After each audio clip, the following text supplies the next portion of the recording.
The autumn sun was low in the sky, painting the neighborhood in warm golden hues as Anna turned onto her street. She glanced at David, her lover seated beside her in the passenger seat. His easy grin and relaxed demeanor calmed the jittery energy running through her. Tonight felt like freedom, a stolen moment for just the two of them. As they pulled into the driveway, Anna turned to David with a sly smile. "Phil took the kids to his parents' place this morning. They'll be gone for 2 days, so we have the whole house to ourselves." David chuckled softly, leaning closer. "Finally," he said, "it feels like we've been waiting forever for a night like this." As they entered the house, she left her hand on the doorknob. She called out, and her voice echoed through the quiet halls. The kids were silent, and she smiled. It was a satisfied smile. She turned to David. The house was empty, just as it should be. David walked in. He looked at the cozy living room and the faint scent of lavender air freshener. He put his bag down by the door and looked at Anna. "This is going to be the best night we've had in a long time," he said, wrapping an arm around her waist. "No interruptions." Anna laughed. There was a hint of mischief in her eyes. "Let me just double-check. You never know with Philip. He forgets things all the time." She picked up her phone and dialed Philip's number. After a few rings, his voicemail picked up, but there was no answer. She said, dropping the phone onto the counter with a shrug, "He's probably busy with the kids." She turned to David with a wide smile and said, "It's just us now, let's enjoy it." David walked toward the kitchen and plopped, "I've got to hand it to you, Anna. You really pulled this off. I mean, this morning I was worried we'd be stuck with just another rushed coffee date." Anna was about to respond when something caught her eye, a blanket crumpled and thrown over the edge of the sofa, standing out against the otherwise tidy space. Her brow furrowed. "That's strange," she muttered, moving closer. "What is it?" David asked, sitting up straighter. Anna bent down, touching the blanket. Her voice was tinged with confusion. "Philip usually folds everything before he leaves. Why would he do this?" Before she could finish her sentence, the blanket moved, and she let out a sharp gasp. Philip stood up from the sofa. Her husband sat up from the sofa. He was looking at the two of them with a kind of quiet fury in his eyes. "Surprise," Philip said. His tone was icy. Anna stumbled back, her hand flying to her mouth. "What are you doing here?" "You were supposed to be with your parents," Philip said. He was standing there, looking very imposing. "I had other plans," he said, his gaze shifting between Anna and David. "Care to explain what you're doing here with him, Anna?" Anna's pulse raced as Philip's glare pinned her to the spot. She forced herself to stand tall, smoothing her dress nervously. "Philip," she began, her voice wavering but trying for calm. Philip's eyebrows shot up. He folded his arms across his chest and pressed his lips into a thin, disbelieving line. "Friends," he repeated slowly, his voice dripping with sarcasm. "Yes," Anna said quickly, glancing at David for support. "I invited him over for coffee or tea to catch up, that's all." David, perched uneasily on the chair, gave a quick nod. His hands were clasped tightly in his lap. "Yeah, that's right," he chimed in, his voice shaking. "I was just stopping by, for half an hour or so, nothing more than that." Philip didn't move. His eyes flickered between the two of them. His expression was a mix of fury and cold calculation. "Coffee chatting," he said, his voice rising slightly. "I heard you tell your friend here that it was just the two of you tonight, no interruptions, that you'd waited forever for this, Anna." She froze, her mouth opening and closing as she scrambled for a response. She let out a nervous laugh, her voice trembling. "Oh, that was just a joke, right, David? You were just joking around?" David nodded vigorously, trying to muster some confidence. "Exactly. We worked together for years and we always made jokes like that. It's just harmless humor." Philip's expression darkened further. The room seemed to shrink under his looming presence. "To shrink under his looming presence, harmless humor," he repeated, his voice cutting through the tense air. Both pathetic liars, Anna felt the weight of Philip's anger like a physical force.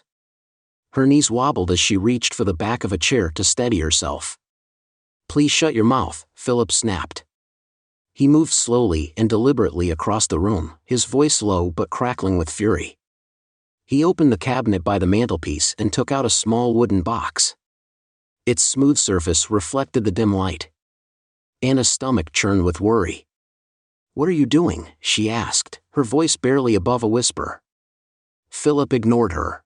He opened the box and showed her the pair of wedding rings inside. He put the box on the table and reached into his back pocket and pulled out a pair of pliers. The metallic gleam caught the light as he turned them over in his hand. Anna gasped and stepped towards him. "Stop," she said. "Don't do this." Her words were interrupted by a glare from Philip. "Step," I said, "stop talking." David sat there, frozen, his face pale, his hands gripping his knees. "Philip, let's just calm down." Philip silenced him with a single icy look. Without another word, he picked up the first ring, Anna's, and placed it between the jaws of the pliers. His hand clenched, and with a sharp snap, the gold band bent and twisted, and Anna cried out, her hand flying to her mouth as she watched him drop the mangled ring into the trash can by the table. "Please, Philip," she pleaded, her eyes filled with tears. "That's our bond, our vows," he said, his voice cold. "Don't make me laugh. You already broke them." He grabbed the second ring, which was his own, and repeated the process. The sound of the metal bending echoed harshly in the room. When he was done, he tossed it into the trash can with the first ring. The finality of the gesture sank like a stone in the heavy silence. Anna's tears spilled over as she stared at the destroyed remnants of their marriage. "Marriage, why are you doing this?" she whispered. Philip's face was a mask of fury and betrayal. He leaned forward, his voice cutting through her sobs. "Because you already threw it all away." He spat. "I'm just finishing the job before you find out what happens next. Please subscribe to the channel." Philip straightened his eyes. He looked at Anna and David with a piercing intensity. His voice was calm, but there was an undercurrent of anger. He said, "Get out of my house, both of you, right now." Anna froze for a moment, her face contorting in disbelief.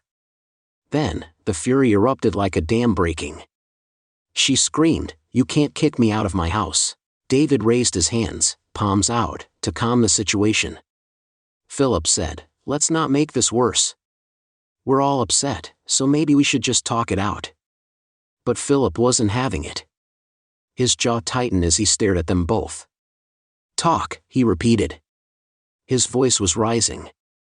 "Anna, you brought a lover into my home, into my bedroom, and now you think we're going to sit down and have a nice chat? You must be out of your mind." "I said we're not lovers," Anna shouted back, stepping closer to Philip. Her hands clenched into fists. "Fine. Let's make it happen." Her voice rose to a fever pitch. "David and I will give you a master class in sex." David's face went pale. He grabbed his head and trembled. "Anna, stop. You're going too far. Don't calm me down." Anna shot back, her rage turning toward him briefly. "Look at this lunatic. Called husband standing there with his pliers and his big dramatic act. Does he think he's some tribal chief or medieval feudal lord who gets to call all the shots?" She whirled back toward Philip, her face flushed with rage. "No, Philip. I live here too, and you don't get to control me. You don't get to decide who I see, what I do or where I go."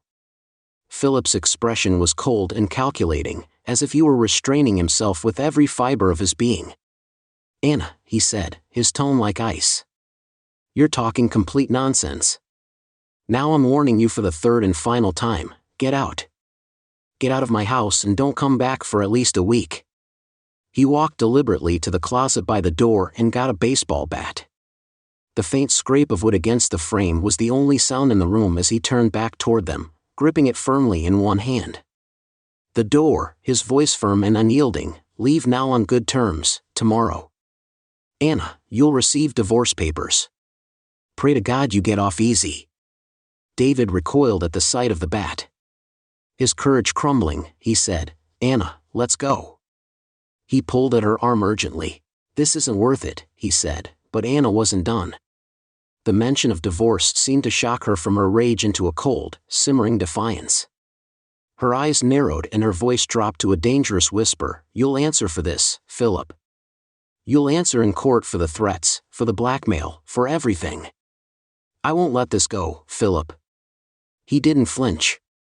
He just gestured towards the door with the bat out. Finally, David managed to pull Anna towards the door. His voice was low and pleading. "Come on, Anna. Let's just go."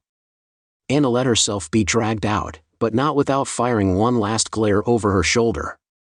"You'll regret this," she spat. The door slammed shut behind them, reverberating through the house like the final nail in the coffin of their marriage. Anna and David drove in silence, the tension in the car thick enough to cut. Eventually, they parked at a dimly lit bar, the neon signs casting garish reflections on the windows. They ordered drinks through the windshield, the weight of the evening settling over them. "I can't believe him," Anna fumed, gripping her glass tightly. "Who does he think he is, threatening me like that? He has no right." David rubbed his temples and stared at his untouched drink. "Maybe we should take a step back tonight." "It got way out of hand," Anna said, slamming her glass down and glaring at him. "You're taking his side now, after everything he did."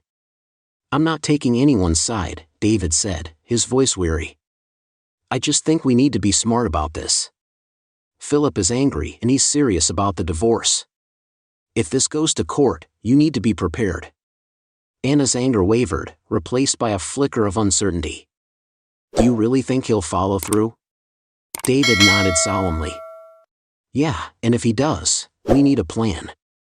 Anna leaned back in her chair, her mind racing. Divorce wasn't part of the plan, but now the wheels of a bitter battle were already in motion, and this was just the beginning. Anna swirled, the amber liquid in her glass, her mind racing as she processed the night's events across the table. David leaned in. His expression shifted from cautious concern to quiet calculation. He took a deep breath before speaking. His voice was soft yet firm. "Anna, you deserve better than this," he said, watching her closely. "Philip humiliated you tonight. He showed no respect for you, for your relationship, for everything you've given him." Anna set her glass down with a sharp clink, her jaw tightening her jaw. She replied, "You're damn right, I deserve better." She was determined not to let him get away with this. "I'll make sure of it." David nodded, his demeanor calm as he began to outline his thoughts. "If he's serious about this divorce, you need to be ready. Philip's anger will make him reckless. He'll try to cut you off from the house, the money, and the kid. But you don't have to let that happen.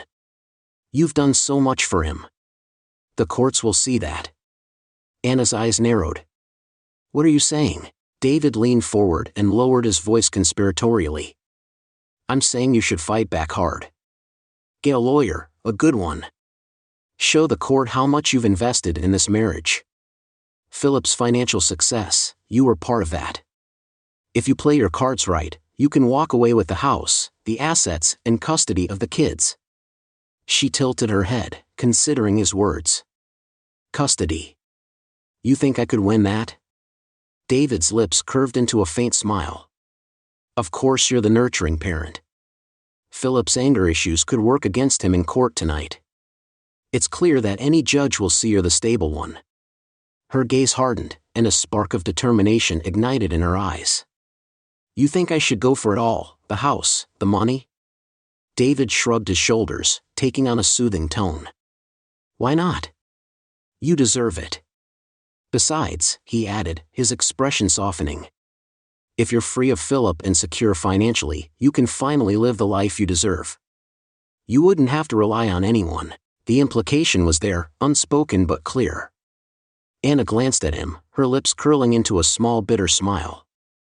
"You mean I wouldn't have to rely on Philip?" she asked. David hesitated, then nodded. "Exactly," he replied. Anna leaned back, a humorless laugh escaping her. "You've really thought this through, haven't you?" David asked. "I just want you to be happy," he added. "Anna, you've given so much to a man who doesn't appreciate you. Now it's time to look out for yourself." Anna studied him for a long moment. Then she finished her drink in one go. "I'll do it. I'll teach him a lesson he'll never forget in the morning." Anna arrived at the cafe and found Forrester waiting. He handed her a thick envelope. His demeanor was cold and detached. "These are my terms," he said. Anna skimmed the papers quickly, her anger growing. Philip wanted the house and most of their assets, as well as custody of the children. She snapped the envelope shut and glared at the lawyer. "Tell your client he's delusional if he thinks this will end in his favor," she said before leaving abruptly back at David's. Anna tossed the papers onto the table and paced around the room, feeling frustrated and angry. David was leaning against the counter, calm and deliberate. Then, she thought, you fight back hard, gather evidence, and show him everything you've done for that man and this marriage. He wants a battle, so give him one. In the days following the meeting with Philip's lawyer, Anna worked tirelessly to prepare her case with David by her side. They scoured the city for a high. They decided to go with Rachel Chell Carter, a sharp non-Rachel listened intently as Anna painted a picture of Philip as an angry, controlling husband. Anna insisted he was unpredictable and even threatened her with a baseball bat. Rachel nodded, making notes. "We'll focus on his behavior and present you as the David stayed in the background, quietly supporting Anna while she presented her case. He was happy to play a supportive role, but he also had his own ideas about the future. He imagined a future where Anna was victorious and wealthy, and they could enjoy vacations together. They could share a luxurious home and enjoy the freedom that Philip's money could bring. David knew he had to keep Anna focused on the fight, but his true motivations were always just beneath the surface." The courtroom was buzzing with tension as Anna and Philip faced off for the first time. Anna sat with Rachel by her side, her face composed. But she looked nervous across the room. Phil was calm and focused. His lawyer, Jack Forrester, seemed confident. Anna described the night he confronted her and David, talking about the baseball bat and saying she was scared for her safety. She said she'd given everything to Anna, said that she had loved being married to Philip, but that his aggression and need for control made it impossible for her to continue. Rachel backed up what Anna had said, talking about her role as a mother and a contributing partner. "My client had supported her husband emotionally, but now he was trying to strip her of everything. Let's not forget that it was Forrester's turn. He moved with precision, dismantling Anna's case piece by piece. First, he presented evidence of Anna's infidelity, photos, text messages and witness statements that left no doubt about her relationship with David. The narrative that my client is an angry, controlling husband falls apart. Forrester said, addressing the court, that Mrs. Anna was unfaithful and had brought her lover into their marital home. These actions speak volumes about her respect for this marriage. Next, Forrester presented a detailed analysis of the couple's finances. Mrs. Anna claims to have supported the marriage. However, the records show that she spent thousands of dollars on Mr. David, including gifts, dinners, and even rent for his apartment. Forrester then turned to Philip's character. He read glowing testimonials from Philip's colleagues, friends, and neighbors, all describing him as a calm, reliable, and devoted husband and father. He's a man of integrity. Despite his wife's betrayal, Forrester didn't freeze their joint accounts, ensuring that Mrs. Anna could retain legal representation. He's approached this situation with restraint and fairness, even under the most trying circumstances. The courtroom was silent as Forrester delivered his closing statement. Forrester's not an aggressive or controlling guy. He's been wronged and is just trying to protect his kids and get what's rightfully his. As the trial went on, it became clear that Forrester's methodical approach was winning over the court. Anna's accusations started to fall apart under the weight of the evidence was making her increasingly flustered. David was sitting quietly in the back of the courtroom and feeling like his dreams of an easy, wealthy life were slipping away. He watched helplessly as Philip's case grew stronger and his carefully constructed future with Anna unraveled with each revelation. The courtroom felt stifling as the trial. Anna's calm exterior started to show signs of cracking. Her lawyer, Rachel Carter, turned to her during a break and asked, in a low, sharp voice, why she hadn't warned her that her husband had such dirt on her. Anna said that he'd only seen her in the house once, and that she hadn't thought he knew. She stammered, her face pale, and said that she hadn't. Rachel replied, I think it would come up well. It has. Jack Forrester, Philip's lawyer, wasn't finished. He pressed further, subtly casting doubt on Anna's motivations. Your Honor, Forrester said smoothly, it's worth considering the financial situation of Mrs. Anna's companion. Mr. David, as far as I understand, doesn't have a regular income and relies on Mrs. Anna for support. This makes me wonder if their relationship is more about financial gain than genuine affection. Is their goal to claim the bulk of the family's assets to fund their personal interests, neglecting the needs of the children? Anna could tell from his expression that the judge was getting ready to rule against her. After weeks of grueling testimony and arguments, the tide was turning against her. The judge finally delivered the ruling, having reviewed the evidence. He said that it was clear that Mr. Philip had demonstrated his commitment to his children and the stability of the family home. Therefore, primary custody of the children would be awarded to Mr. Philip along with the family home. Anna felt her heart sink. She barely registered the rest of the judgment until the judge addressed her directly. Mrs. Anna will keep her own car, a share of the money they made together and some bits from the house. It's not a lot, but it's fair given the circumstances. Rachel did a great job of getting what she could, but Anna knew it was still a bad result. Philip left the courtroom feeling happy.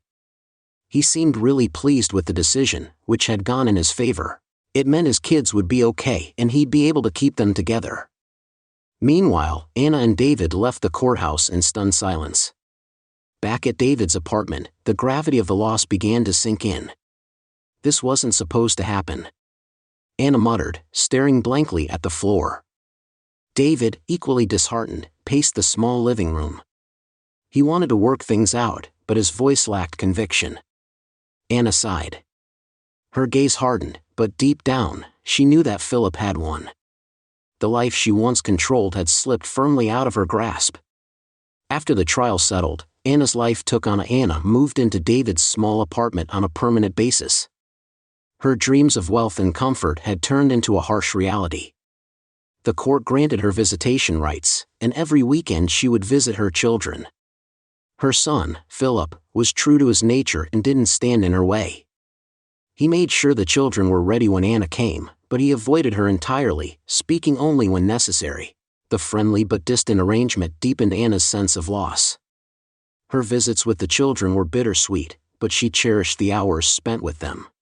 But there was a growing divide in their lives. Philip's steady presence had given them stability, while Anna was just a visitor in their world. Meanwhile, David was starting to show cracks in his facade. Anna noticed his frequent absences and the growing stack of unpaid bills on the counter. One day, she checked her bank account and was shocked to find her remaining money was gone. Confronting David that evening, she found him jittery and defensive. "Where's my money?" she demanded, her voice trembling with rage. David avoided her gaze, muttering excuses.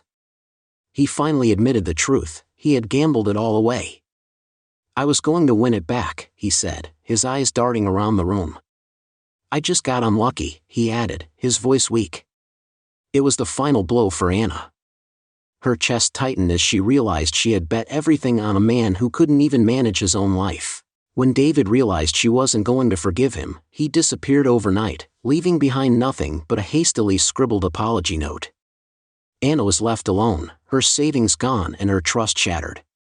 The weight of her decisions finally crushed her. Anna cried for days with no one left to rely on. She threw herself into work, covering bills and seeing the children who remained her one connection to the life she had destroyed.